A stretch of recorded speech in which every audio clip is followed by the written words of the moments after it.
Problems on awakening from sleep. Fear of waking in panic. Discussed in the first workbook, many people wake up in panic.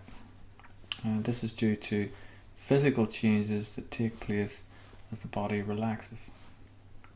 So if our mind is already on high alert for symptoms, if we're awoken by bodily symptoms or sensations, we very quickly misinterpret, catastrophize, go into panic. So we actually imagine that we wake up in panic, just in full-blown panic. Actually, we don't. And this is a very important distinction to make. Unusual physical sensations may wake us up, okay? So keep that in mind. It's the sensations wake us up. Panic is then what we add on because we mistakenly believe something is seriously wrong with us. Think about that. It's the sensations wake us up, and we think something's wrong. What am I going to do? Oh dear. And we spiral. Okay, then we panic. And then the symptoms really increase. So it's our thoughts about the sensations happen so quickly, we may not even be aware that we're doing it. But we do it. So I hear a lot of people saying, I wasn't thinking anything, I was sleeping. But if they're questioned further, they realize that they did think thoughts like, I wondered what was wrong. I wondered what was going on. I thought I was going to die. Do you see the thoughts?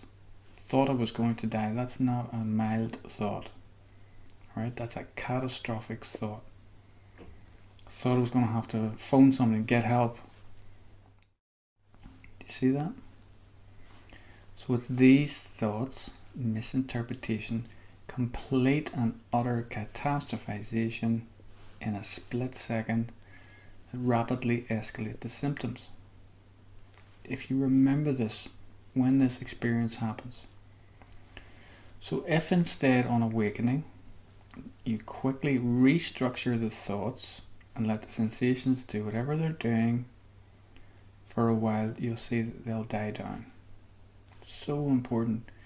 Quicker you catch it. Right? And this practice is the key for eliminating fear of panic on awakening. And remember, if you don't catch it quickly and you go into panic, you're still okay. It's just fight or flight sensations. You've probably experienced this many times. What's happened? Nothing. Just a lot of fear. Then there's problems getting to sleep. So a lot of people fear going to sleep and they fear insomnia. So various reasons. They fear sleep because they're frightened they'll wake up in panic. So if you've had panic attacks after you wake up and you think, I'm even scared to go to bed because I'm afraid what's going to happen when I wake up. Very logical. You fear going to bed because your mind can feel unreal in the middle of the night when it's silent. There's no distractions. And a lot of people, even if they don't have anxiety, that's a difficult time for them sometimes in the middle of the night, in the silence. If you've experienced a panic attack in bed or on awakening, then the bed simply becomes a trigger. If you're finding it hard to get to sleep, then you can feel restless, agitated, and then you're more tired when you wake up in the morning. So that's a problem for you. You start worrying that you're not getting enough sleep. So usually in the case of people with panic disorder, the overriding concern is that difficulty sleeping will lead to more panic attacks. So you have to work with this fear first of all. So working on the fear of sleep-related panic attacks. It's a really good idea to work out a panic sequence profile. Okay, do you remember that from workbook 2? This is for any previous times you've had a panic attack related to sleep or waking up, and this will show you what happens. Your anticipatory anxiety, any thoughts you're having, the misinterpretations, the catastrophizations, the behavioral resistance, everything. It's very helpful to write that down.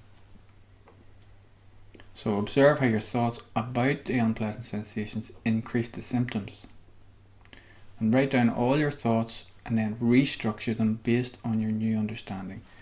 So from that, then work out a flashcard so that you can use if you wake up feeling these sensations. Remember, you're not waking up in panic.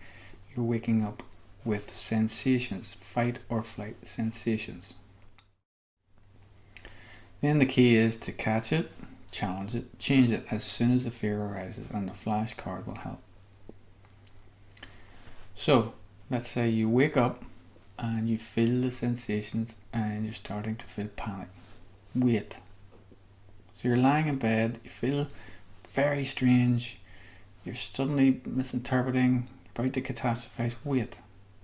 Don't jump up out of bed or jump to conclusions, alright? Remind yourself, practice. Wait. Stay with the feeling. Let it happen. Let them swirl around. Try not to stir them up. Just let them be as they are. Wait, even for a few more seconds. Let them be. It's just fight or flight sensations. Alright, so you're bringing your normalizing statements to mind. If you need to, then grab your flashcard, read it off. Okay? If you need to get up, do so, but do so slowly. Change your attitude of catastrophization. Alright, even if you don't like it, it's too unpleasant to lie there, you have to get up. At least begin this attitude that it's just fight or flight, it's horrible, but I'm in no actual danger. I don't need to leap out of bed and run around worrying about everything and trying to get rid of this. It's just fight or flight sensations. Alright, this helps remind you deep down that you know it's just fight or flight. There's no need to hurry. Practice mindfulness of your surroundings. Alright, you tend to zoom in on the panic completely and utterly, you lock in on it. Alright, so mindful of your surroundings, look around. Feel the room, feel your feet on the floor. Wherever you are, feel the clothes on your skin, the temperature of the room, listen to sounds. What sounds can you hear outside? Early morning traffic, anything. Then let go of your stomach. Alright, you're probably holding your stomach very tight, you're not breathing. Let your shoulders drop back into the room. And let the sensations do whatever they're doing. Don't avoid them, don't resist them, don't try to stop them, don't try to block them, let them happen. It's just fight or flight sensations. They may feel completely and utterly terrifying, but still they're just fight or flight sensations. Let them happen.